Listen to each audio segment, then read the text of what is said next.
Welcome to our tutorial on how to set a password in Microsoft Word.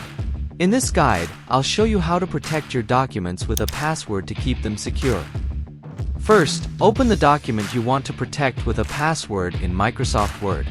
Next, click on the File tab located in the top left corner of the Word interface. From the menu on the left, select Info. Click on the Protect Document option. Choose Encrypt with Password from the drop-down menu.